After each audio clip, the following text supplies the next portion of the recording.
রাহাত ছোটবেলা থেকেই একটু আলাদা ছিল। সে খুব বুদ্ধিমান, চটপটে, কিন্তু তার একটা বড় সমস্যা ছিল, সে সবসময় নিজের লাভটাই আগে দেখত।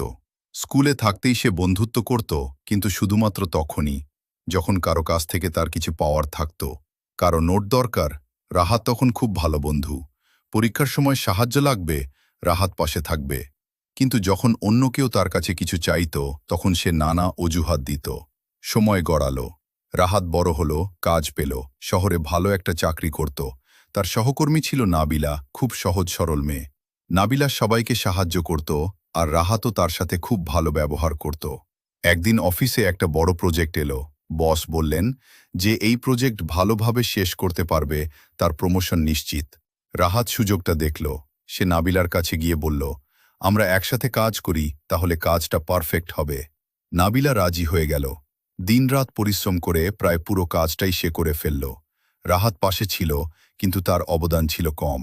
শেষে যখন প্রেজেন্টেশনের দিন এলো, রাহাত একাই বসে সামনে গিয়ে পুরো কৃতিত্ব নিজের নামে নিয়ে নিল। নাবিলালা কিছু বলল না, শুধু চুপ করে রইল।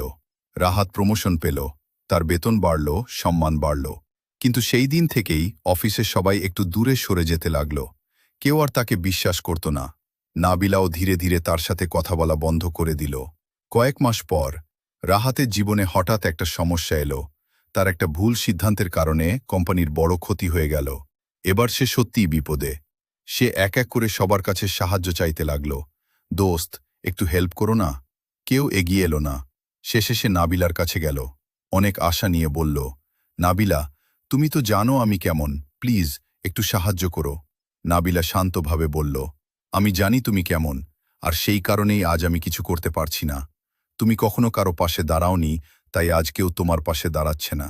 এই কথাটা রাহাতের মনে গভীরভাবে আঘাত করল। কয়েকদিন পর রাহাত চাকরি হারালো।